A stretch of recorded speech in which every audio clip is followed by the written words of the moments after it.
গতকালকের লাস্ট ম্যাচটা স্কটল্যান্ড এবং হচ্ছে যদি আমরা সুইজারল্যান্ডের একটু ম্যাচটাকে যদি একটু দেখি তাহলে যেটা দেখব সুইজারল্যান্ড কিন্তু এখন একটা কমফোর্ট জোনে, মানে সেকেন্ড রাউন্ডে যাওয়ার ক্ষেত্রে মোটামুটি একটা বেশ ভালো পজিশন। কিন্তু কালকে রাতের ম্যাচের যে অ্যাটিটিউড এবং অ্যাপ্রোচিং স্পেশালি মানে স্কটল্যান্ড কিন্তু যে কোনোভাবেই চাচ্ছিল যে ম্যাচটা জেতার জন্য। অ্যাকচুয়ালি আপনি দেখেন শেষ মুহূর্ত পর্যন্ত অ্যাকচুয়ালি হাই প্রেসিং করছিল এবং ইট ওয়াজ এ ফিজিক্যাল গেম এবং একটা সার্টেন টাইমে লাস্ট মানে 10-15 মিনিট ওই সময়টা সুইজারল্যান্ড কিছুটা রক্ষণাত্মক কাজেই বেশি মনোনিবেশ করছিল। কারণ মানে ম্যাচটা ড্র হয়েছে শেষ পর্যন্ত সুইজারল্যান্ড এবং স্কটল্যান্ডের কাগজে কলমের হিসেবে আনন্দ এখনো কিন্তু স্কটল্যান্ডের আশা টিকে রয়েছে। গ্রুপ এ পয়েন্ট টেবিলটাই কিন্তু পুরো চিত্রটা বলে দিচ্ছে। সুইজারল্যান্ডের জন্য একটা ইজি রাউট ছিল কালকে গ্রুপ এ থেকে কোয়ালিফিকেশন নিশ্চিত করা, সেটা আলটিমেটলি হয়নি। তবে তারা এখন একটা স্পিড স্পটে আছে 4 পয়েন্ট নিয়ে। স্কটল্যান্ড তাদের স্কটিশ ব্লাড, তাদের সেই ব্রেভারি দিয়ে কিছুটা হলো তারা একটা পয়েন্ট নিয়ে এই ম্যাচ থেকে বেরোতে পেরেছেন।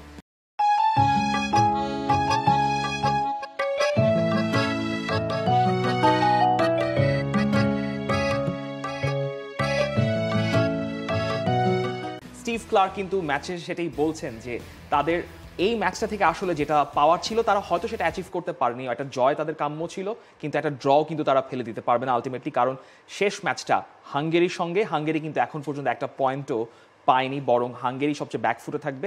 যদি বেস্ট 4টা টিমের মধ্যে সেরা 3 নাম্বার টিম হিসেবে যদি শেষ করতে হয় স্কটল্যান্ডকে, তাহলে আই থিঙ্ক ওই ম্যাচটা সবচেয়ে স্কটল্যান্ড জিততেই চাইবে। স্কটল্যান্ডের প্রথম ম্যাচটা দেখলেন, জার্মানি ভার্সেস স্কটল্যান্ড যে ম্যাচটা হয়েছিল 5-1 গোলে আসলে তারা স্কটল্যান্ড হারলো। গেল ম্যাচে সুইজারল্যান্ডের সাথে ড্র করা, এবং এই ম্যাচে স্কটল্যান্ডের খেলার স্টাইলটাই তো মনে হয় মিন্টু ভাই আসলে চেঞ্জ হয়ে গিয়েছিল, রাইট? মানে ডিফারেন্সটা কি দেখলেন যেই কারণে তারা এই ম্যাচ থেকে একটা পয়েন্ট হলেও বের করতে পেরেছে?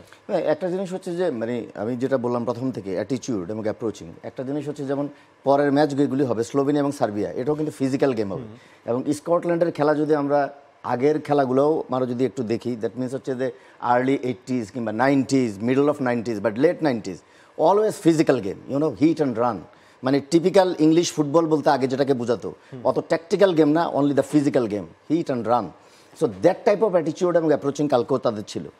এবং যেটা হচ্ছে সবচেয়ে ইম্পর্ট্যান্ট যে আপনি যদি কালকে তাদের ফার্স্ট গোলটা আমরা দেখি যে কাউন্টার অ্যাটাক, এবং আমরা মনে হয় দেখছি সেটা অ্যাকচুয়ালি একটা কর্নার কিক থেকে, দেখেন counter attack, how could we define a counter attack? মানে a regain of possession and open play where the counter attacking team enter the opponent defensive third within a time frame dictated by the area where the ball is regained. বলটা কোথায় রিগেইনড হয়েছে? 16 metre বক্সের ভিতরে। ওইখান থেকে যদি আপনার counter attack finish করতে হয় অলমোস্ট আপনাকে 12 থেকে 15 সেকেন্ডের মধ্যে শেষ করতে হবে, এবং এক্স্যাক্টলি 14-15 সেকেন্ডের মধ্যে কাউন্টার অ্যাটাকটা তারা শেষ করেছে। সো ইট ওয়াজ মানে এক্সিলেন্ট একটা গোল ছিল আমি বলবো, যদিও আত্মঘাতী গোল, বাট মানে কাউন্টার অ্যাটাক কীভাবে অ্যাকচুয়ালি লঞ্চ করতে হয় এবং এখানে যে টাইম ফ্রেমটা একটা ইম্পর্ট্যান্ট ফ্যাক্টর, এবং এর সঙ্গে ফাস্ট ব্রেকের যে প্রিন্সিপালগুলো রয়েছে, আপনাকে quick ball speed, minimum touch of play, Swift solution, এবং হচ্ছে যে মানে এড অফ দ্য বল আপনাকে সাপোর্ট দেওয়া, aggressive running, so everything was দেয়ার।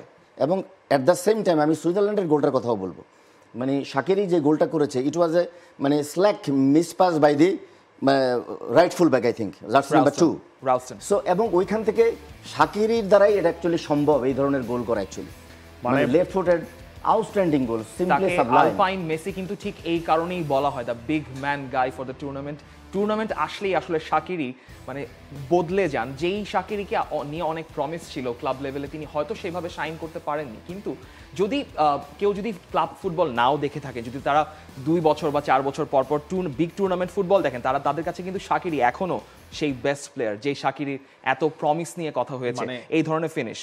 যদি আপনি ওই বেস্ট প্লেয়ার বলছেন, টুর্নামেন্ট প্লেয়ার, এই জিনিসগুলো আসলেই মানে আমরা কিন্তু রিলেট করতে পারি easily. 14 world cup, 16 euro, 18 world cup, এরপর 20 euro, 22 world cup, 24 euro, Zadran শাকিরি সবগুলো ম্যাচেই আসলে গোল, সবগুলো মেজর টুর্নামেন্টেই গোল করেছেন, এবং তার সেই গোলেই সুইজারল্যান্ড এই ম্যাচে বল পজিশন তারা এগিয়েছিল, এই ম্যাচটা স্কটল্যান্ডের সাথে ড্র করলো।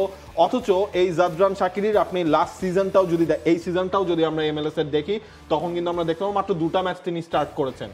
তার বয়স হয়ে গেছে, তাকে রাখা হবে কি হবে না এটা নিয়েও কিন্তু মুরাত ইয়াকিন একটা, ওই যে আপনারা কোচরা মাঝে মাঝে হচ্ছে গিয়ে বাজি খেলেন না যে প্লেয়ারদেরকে নিয়ে, অলমোস্ট কিন্তু সেটাই।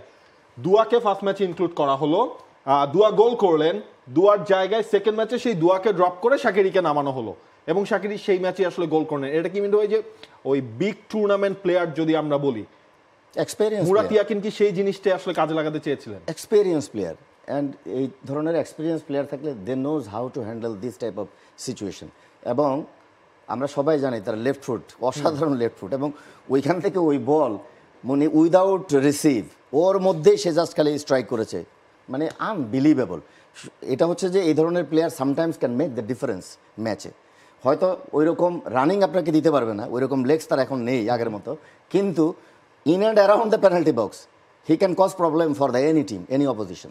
মানে স্টিভ ক্লার্ক হয়তো এই জন্যই বলেছেন যে সেই জায়গায় যদি সুইজারল্যান্ডের অন্য কোনো প্লেয়ারও থাকতেন তাহলে এটা গোল করা আসলে সম্ভব ছিল না। For more updates, subscribe to our YouTube channel and click on the bell icon. Follow us on Facebook and Instagram. Download T-Sports app to enjoy exciting games and highlights. Visit tsports.com.